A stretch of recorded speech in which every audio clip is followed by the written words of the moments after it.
बिस्मिल्लाहिर्रहमानिर्रहीम। अस्सलामुअलैकुम dear students. आज हम यूनिट नंबर 17 को कंप्लीट करने के बाद उसके शॉर्ट क्वेश्चंस को अटेम्प्ट करेंगे। आज के लेक्चर में हम फर्स्ट 5 शॉर्ट क्वेश्चन अटेम्प्ट करेंगे। तो देखते हैं कि फर्स्ट की क्या स्टेटमेंट है।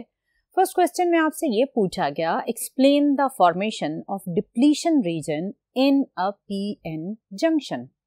डियर स्टूडेंट, आपने चैप्टर में बड़ी डिटेल में फॉर्मेशन ऑफ पीएनएन मटेरियल पढ़ी थी। आपने पढ़ा था कि जब भी किसी सेमीकंडक्टर मटेरियल सिलिकॉन या जर्मेनियम में आप 5th ग्रुप की इम्प्योरिटी ऐड करते हैं तो बनता है एन टाइप मटेरियल, यानी आपके पास उसमें होंगे एक्सेस ऑफ इलेक्ट्रॉन्स।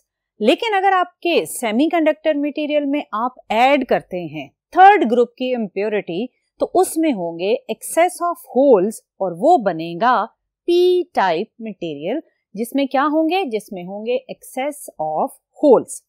अब आपसे क्वेश्चन में ये पूछा गया कि अगर इन दो मटेरियल्स को पी और एन मटेरियल को आप आपस में ज्वाइन करते हैं तो क्या बनता है, पी एन जंक्शन, और उस कॉम्बिनेशन से बनने वाले रीजन को कहा जाता है डिप्लीशन रीजन। अब पी एन जंक्शन को जब आपने जनरेट किया तो जो डिप्लीशन रीजन बना ये किस तरह बनता है, इसकी रीजन क्या है। डियर स्टूडेंट, मैंने आपको लेक्चर्स में ये बताया था कि जो एन टाइप मटेरियल होता है उसमें मौजूद excess of electrons mobile particle होते हैं, जबकि पी टाइप मटेरियल में एक्सेस ऑफ होल्स होते हैं, लेकिन ये होल्स इमोबाइल पार्टिकल हैं, यानी होल्स मूव नहीं करते, इलेक्ट्रॉन्स मूव करते हैं। सो होता क्या है, जब आप एन और पी टाइप मटेरियल को आपस में ज्वाइन करते हैं तो इनका जहां पर आपस में ज्वाइनिंग होगा वहां पर बनेगा पी एन जंक्शन। अब इस जंक्शन में होता क्या है, जैसे ही आप पी और एन मटेरियल को आपस में जोड़ते हैं तो इसमें क्या है, इसमें है एक्सेस ऑफ इलेक्ट्रॉन्स, और इलेक्ट्रॉन बड़ी तेजी के साथ मूव करने वाले पार्टिकल हैं एज कंपेयर टू होल्स। सो जैसे ही इस रीजन में मौजूद इलेक्ट्रॉन्स को इस साइड पर डेफिशिएंसीज ऑफ इलेक्ट्रॉन्स नजर आएंगे तो ये इलेक्ट्रॉन्स फौरन ही मूव करेंगे और कोशिश करेंगे कि जाकर इन डेफिशिएंसीज को फिल कर दें। सो होता क्या है, जैसे ही ये आपस में जुड़ता है तो सपोज करें ये इलेक्ट्रॉन फौरन ही इधर शिफ्ट हुआ, यहां जाकर वो इस डेफिशिएंसी को फिल करेगा। अब आप जानते हैं कि वो एटम जो इलेक्ट्रॉन डोनेट करता है उस पर आता है पॉजिटिव चार्ज, और वो एटम जो इलेक्ट्रॉन एक्सेप्ट करता है उस पर क्या चार्ज आ जाता है, उस पर आता है नेगेटिव चार्ज। अब यहां पर क्या हो रहा है, ये वाला एटम इलेक्ट्रॉन डोनेट करेगा। सो क्योंकि इसने इलेक्ट्रॉन डोनेट किया तो यहाँ पर आएगा एक पॉजिटिव चार्ज, और यहाँ मौजूद एटम जिसके अंदर थी डेफिशिएंसी उसने इलेक्ट्रॉन को एक्सेप्ट किया तो क्या बनेगा, वो बनेगा नेगेटिव आयन। यहाँ पर इस एटम ने जब इलेक्ट्रॉन डोनेट किया, ये मूव हुआ इस साइड पर, यहाँ पर भी बन गया पॉजिटिव आयन। इसने जहाँ पर डेफिशिएंसी थी एटम में, इलेक्ट्रॉन को एक्सेप्ट किया, क्या बना, नेगेटिव आयन। सो होगा क्या कि with in a short interval of time यहाँ पर नेगेटिव और यहाँ पर पॉजिटिव लेयर बनना स्टार्ट हो जाएगी। इनिशियली जब आपने इन दोनों को जोड़ा तो इस रीजन में मौजूद इलेक्ट्रॉन बड़ी तेजी के साथ मूव करेंगे और यहाँ पर मौजूद डेफिशिएंसीज को फिल करेंगे। सो थोड़ी ही देर में यहाँ पर बन जाएगा पॉजिटिव और नेगेटिव लेयर्स का कॉम्बिनेशन। ये क्यों बना, ये मैंने अभी आपको बताया कि इलेक्ट्रॉन मूव करते हैं, होल्स को फिल करते हैं, जो एटम्स इलेक्ट्रॉन देते हैं वो बन जाते हैं पॉजिटिव आयंस, और इस रीजन में वो एटम्स जो इलेक्ट्रॉन एक्सेप्ट करते हैं वो बन जाते हैं नेगेटिव आयंस। सो ये काम बड़ी तेजी के साथ हुआ, लेकिन थोड़ी देर के बाद ये प्रोसेस रुक जाता है। उसकी क्या रीजन होती है, उसकी ये रीजन होती है कि इनिशियली तो इलेक्ट्रॉन को ये डेफिशिएंसीज नजर आती हैं, सो वो भागते हैं, लेकिन थोड़ी देर के बाद जब ये नेगेटिव आयंस की एक लेयर बन जाती है तो यहाँ से आने वाला जो इलेक्ट्रॉन है वो भी क्या है, वो भी तो नेगेटिव है। सो अब जब ये इलेक्ट्रॉन इस तरफ आने की कोशिश करता है तो ये नेगेटिव लेयर जो आगे बनी है ये उस इलेक्ट्रॉन के नेगेटिव चार्ज की वजह से अब उसे क्या करेगी, रिपेल करेगी। सो अब जब इलेक्ट्रॉन चाहे भी कि वो इस तरफ आए तो ये जो एक नेगेटिव लेयर बन गई है ये उस इलेक्ट्रॉन को further towards the P region diffuse होने से रोक देगी। सो इनिशियली इलेक्ट्रॉन तेजी से मूव हुआ, नेगेटिव और पॉजिटिव लेयर्स बनी, लेकिन after some time this diffusion of electron will stop. Why? Because this negative layer start repelling the electrons, so electron will stop diffusing from N region to P region. जैसे ही electron रुकते हैं, वो diffuse होना रुक जाते हैं, तो आपके पास इसके बीच में ये जो पॉजिटिव और नेगेटिव लेयर बनी, इसको नाम दिया जाता है किस चीज का, डिप्लीशन रीजन का। डिप्लीशन रीजन क्यों कहा जाता है? डिप्लीशन लफ्ज का मतलब होता है फ्री फ्रॉम समथिंग, यानी वहां पर कोई एक ऐसी चीज है जो मौजूद नहीं है। अब ये वाला रीजन किस चीज से डिप्लीटेड है, यहाँ कौन सी ऐसी चीज है जो अब मौजूद नहीं है? वो चीज है फ्री चार्ज कैरियर्स, यानी मूविंग चार्जेस आपको इस रीजन के अंदर अब नजर नहीं आएंगे। आप सोच रहे होंगे कि चार्जेस तो मौजूद हैं।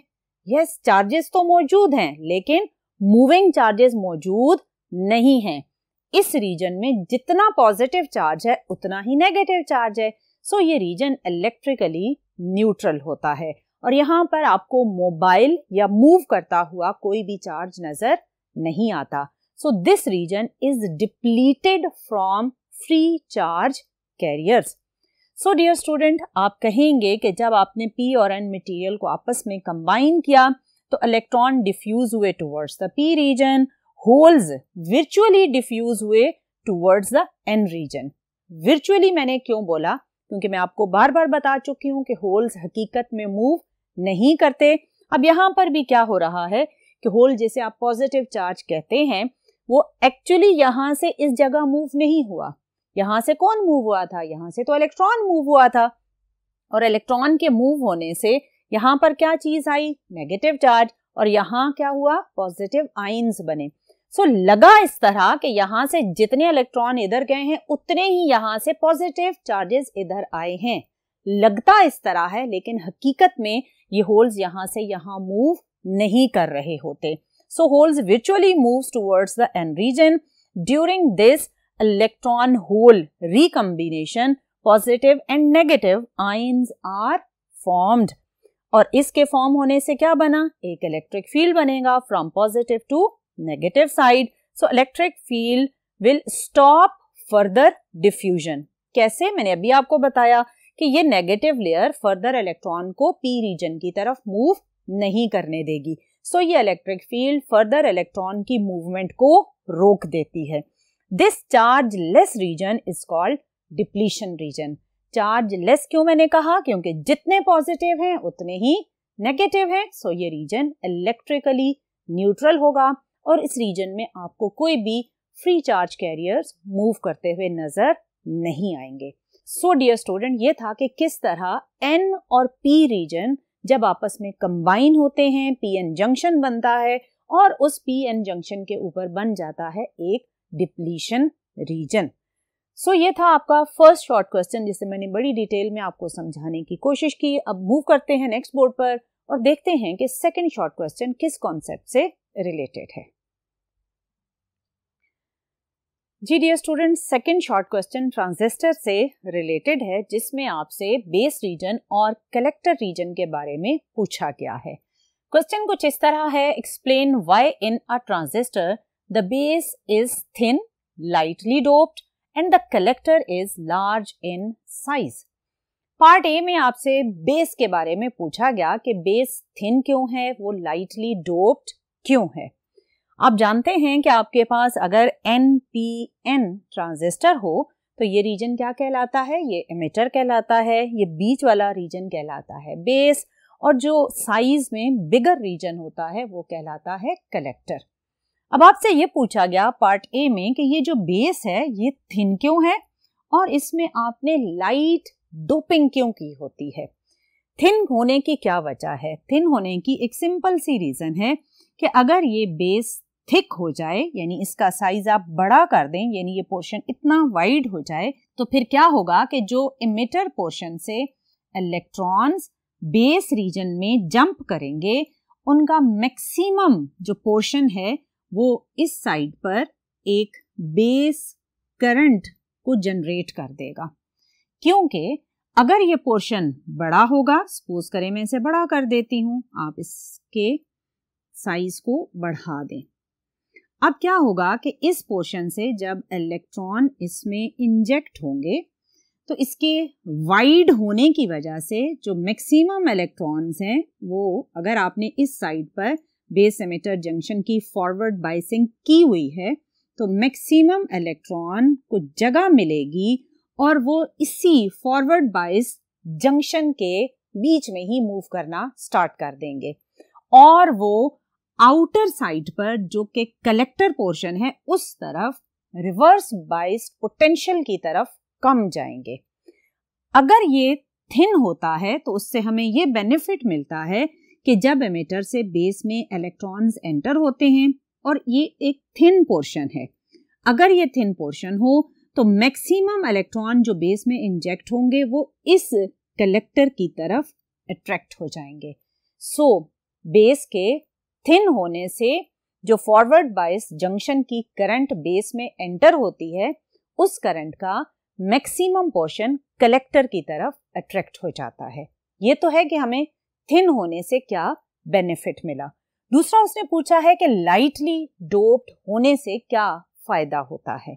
उसका ये फायदा होता है कि अगर बेस हमारे पास लाइटली डोप्ड है तो इसमें मौजूद जो होल्स होंगे वो कम होंगे।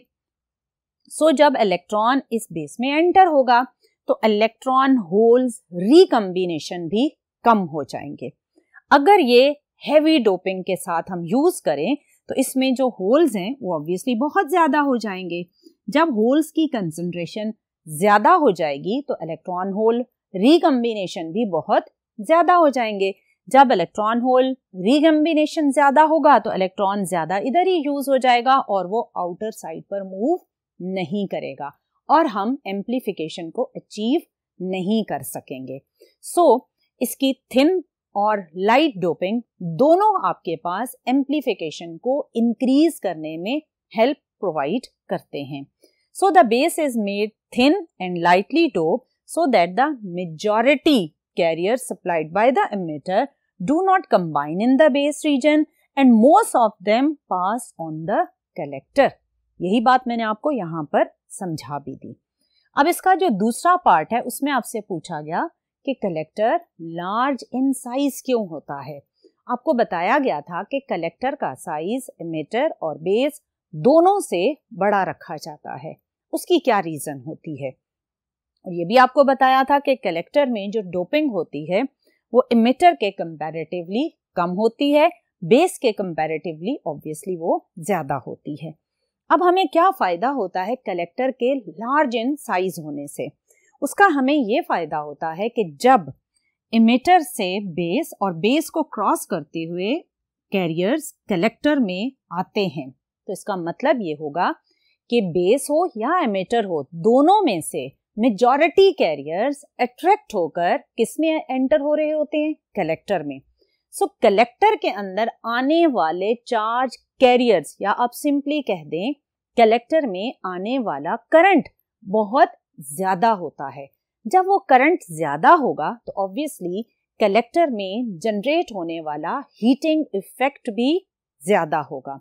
सो अगर इसका हीटिंग इफेक्ट ज्यादा है और हम कलेक्टर को लार्ज इन साइज भी नहीं बना रहे तो क्या होगा कि ट्रांजिस्टर कलेक्टर के साइज कम और चार्ज कैरियर ज्यादा होने की वजह से हीट अप होना शुरू हो जाएगा। सो इस हीटिंग इफेक्ट को डिसिपेट करने के लिए हमें कलेक्टर का साइज बड़ा रखना पड़ता है ताकि जब उसमें एक एक्सेस ऑफ करंट एंटर हो तो उसका साइज इतना बड़ा हो कि वो हीटिंग इफेक्ट को डिसिपेट करवा सके, कंपनसेट करवा सके। सो हीटिंग इफेक्ट को प्रिवेंट करने के लिए कलेक्टर का साइज कंपैरेटिवली लार्जर रखा जाता है. So the collector is the largest region because it is the region which receives the majority of the current carriers, so it generates more heat than all other regions, and the extra area जो इसका size है, the extra area allows it to dissipate heat easily. So collector का large होना transistor को heating effect से prevent करता है. So dear student, ये था कि क्यों base thin और lightly dope रखा जाता है और क्यों कलेक्टर को हम लार्ज इन साइज रखते हैं. ये सारे जो हमें इंजीनियरिंग में डिफरेंट कॉन्सेप्ट्स यूज करने पड़ते हैं, ये बेसिकली उसमें हमें बहुत सारे बेनिफिट्स दे रहे होते हैं. सो अब मूव करते हैं नेक्स्ट बोर्ड पर और देखते हैं कि थर्ड शॉर्ट क्वेश्चन की स्टेटमेंट क्या है. जी डियर स्टूडेंट, क्वेश्चन नंबर 3, अभी जो आपने क्वेश्चन नंबर 2 का पार्ट ए अटेम्प्ट किया उसी से रिलेटेड है. इसमें आपसे पूछा गया why the base current is weak as compare to the collector current. अभी मैंने आपको बड़ी डिटेल में क्वेश्चन नंबर 2 में समझाया कि बेस को थिन रखा जाता है, बेस में लाइट डोपिंग की जाती है ताकि जब बेस एमिटर जंक्शन की फॉरवर्ड बाइसिंग हो तो एमिटर से करंट जब बेस में इंजेक्ट हो तो बहुत कम जो करंट है वो base emitter forward bias junction में फ्लो करे और मैक्सिमम करंट किस तरफ फ्लो करे, कलेक्टर की तरफ, ताकि आपके पास जो आउटर करंट है या आउटपुट करंट है वो इंक्रीज हो सके. और फिर मैंने आपको ये भी समझाया कि बेस में हम लाइट डोपिंग करते हैं क्योंकि लाइट डोपिंग करने से जो इमिटर से आने वाले इलेक्ट्रॉन्स का इलेक्ट्रॉन होल रिकम्बिनेशन है वो कम होता है, जिससे मैक्सिमम इलेक्ट्रॉन कलेक्टर की तरफ जाते हैं. सो बेस करंट को वीक इसलिए रखा जाता है या वो कम इसलिए होती है कि बेस थिन होता है, बेस में लाइट डोपिंग होती है और हमें मैक्सिमम करंट कलेक्टर की तरफ मूव करवानी होती है क्योंकि ट्रांजिस्टर का जो बेसिक फंक्शन है वो है एम्प्लीफिकेशन. सो एम्प्लीफिकेशन के लिए बेस जितना थिन होगा, बेस करंट जितना कम जनरेट होगा, उसी रेशियो से आपके पास कलेक्टर करंट भी ज़्यादा जनरेट होगा. So base current is week because base is thin and base is lightly doped. Base को थिन और लाइट डोपिंग होने की वजह से जो बेस में करंट जनरेट होता है वो भी बहुत ही कम होता है. ये तो एक सिंपल सा क्वेश्चन था जो बेसिकली क्वेश्चन नंबर 2 से ही रिलेटेड था. अब क्वेश्चन नंबर 4 है जिसमें आपसे ये पूछा गया कि why the emitter based junction is forward biased and collector based junction is reversed biased.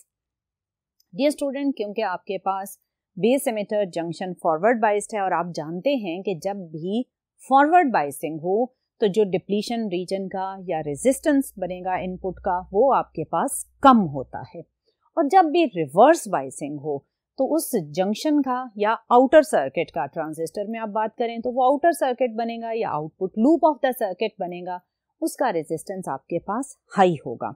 सो अगर आप इसे सिंपली देखें तो ये कुछ इस तरह की चीज़ है कि आपके पास अगर सपोज ये NPN ट्रांजिस्टर है तो ये आपके पास अगर एमिटर, बेस और ये कलेक्टर है तो आपने पढ़ा कि ये जो जंक्शन है एमिटर बेस जंक्शन, ये इनपुट जंक्शन है और ये फॉरवर्ड बाइस्ड होता है. अगर ये फॉरवर्ड बाइस्ड है तो इसका जो इनपुट रेजिस्टेंस होगा वो क्या होगा, वो बहुत ही लो होगा.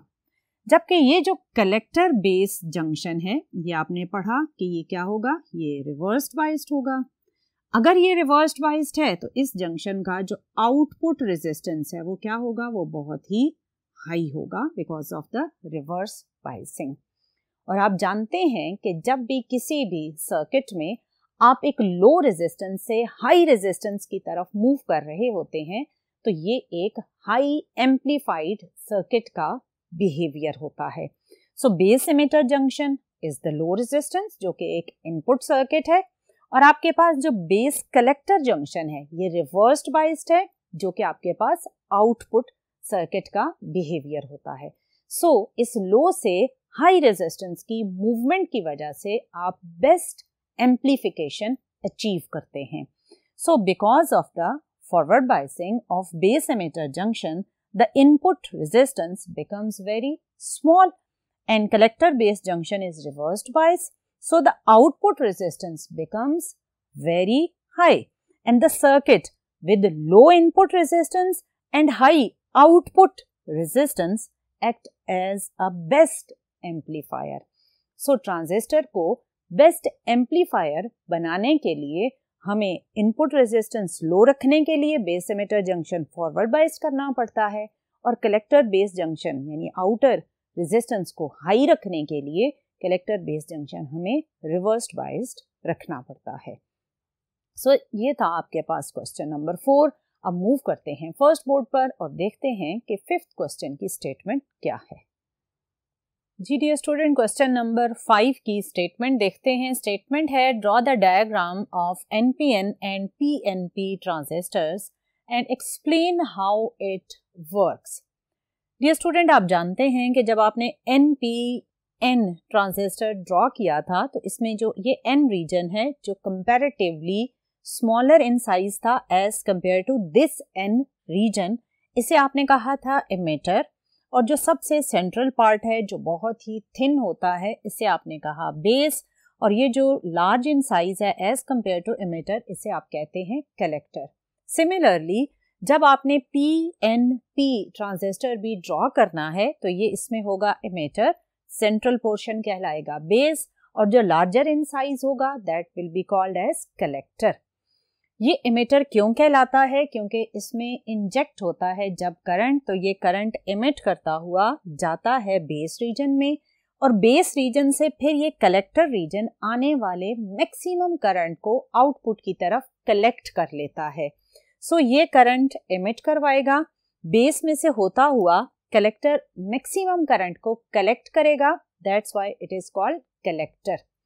इसमें अगर आप इन पोर्शंस को सिंबॉलिकली ड्रॉ करें तो NPN ट्रांजिस्टर का जब सिंबल ड्रॉ किया जाता है तो इमिटर बेस जंक्शन में जो एरो लगाया जाता है that will be towards the emitter या आउटवर्ड, जबकि PNP ट्रांजिस्टर में जब आप सिंबल ड्रॉ करते हैं तो इमिटर से बेस रीजन के बीच में जब एरो ड्रॉ किया जाता है तो वो टुवर्ड्स द बेस होता है। इसमें किस तरफ था? टुवर्ड्स द इमिटर, और इसमें किस तरफ है? Towards the base. ये तो था कि आपने इसके सिंबल्स में किस तरह डिफरेंस जनरेट करना है। अब इसमें जो इसकी वर्किंग होती है उसमें बेसिकली हमेशा आप याद रखिएगा कि चाहे NPN ट्रांजिस्टर हो चाहे PNP ट्रांजिस्टर हो, इसमें जो इमिटर बेस जंक्शन है यानी ये वाला जो इनपुट जंक्शन जिसे आप कह सकते हैं, ये हमेशा क्या होता है? फॉरवर्ड बाइसिंग में होगा और इनपुट रेजिस्टेंस कम होगा। और जो आपके पास कलेक्टर बेस यानी ये कलेक्टर है और ये क्या है? बेस। जो कलेक्टर बेस जंक्शन है ये हमेशा होता है रिवर्स्ड बाइस्ड। चाहे आप NPN ट्रांजिस्टर यूज कर रहे हैं या आप PNP ट्रांजिस्टर यूज कर रहे हैं, आपने याद रखना है कि ये जंक्शन जैसे आप इमिटर बेस जंक्शन कहते हैं ये हमेशा फॉरवर्ड बाइस्ड होगा, और जो आपके पास कलेक्टर बेस जंक्शन है ये हमेशा रिवर्स्ड बाइस्ड होता है, क्योंकि फॉरवर्ड बाइसिंग से जो आपके पास इनपुट रेजिस्टेंस है वो कम हो जाता है और जो रिवर्स बाइसिंग है उससे आपके पास आउटपुट रेजिस्टेंस हाई हो जाता है। और जब आप लो रेजिस्टेंस से हाई रेजिस्टेंस की तरफ मूव करते हैं तो that will give you the maximum amplification. यही बात मैंने अभी आपको प्रीवियस शॉर्ट क्वेश्चन में भी बताई थी। सो इसकी जो वर्किंग है या हाउ दे वर्क, उसमें आपने बेसिकली ये दो बातें ही बतानी हैं कि कौन सा जंक्शन फॉरवर्ड बाइस्ड होता है और कौन सा रिवर्स्ड बाइस्ड होता है। और इसमें जो आपके पास इक्वेशन बनती है for the current while working वो है emitter current is equal to base current plus collector current, क्योंकि जो भी करंट यहाँ से इमिटर से इंजेक्ट होती है उसका कुछ पोर्शन बनता है क्या? बेस करंट, और मैक्सिमम किस तरफ अट्रैक्ट हो जाता है? Collector current. यानी बहुत माइनर सा बेस के थिन होने की वजह से एक बेस करंट जनरेट होता है और मैक्सिमम आउटपुट या कलेक्टर करंट बनता है। सो बेसिकली जो इमिटर करंट आ रही होती है वो ही इन दो करंट्स को जनरेट करती है। So emitter current is equal to base current plus collector current. So dear student, ये था कि किस तरह NPN और PNP ट्रांजिस्टर में मौजूद जंक्शंस को आप फॉरवर्ड या रिवर्स वाइज करते हैं while they are connected in a circuit. So ये थे आज के फर्स्ट 5 शॉर्ट क्वेश्चन। इंशाल्लाह आने वाले लेक्चर में मजीद 5 शॉर्ट क्वेश्चंस को डिस्कस करेंगे। टिल नेक्स्ट लेक्चर, अल्लाह हाफिज़।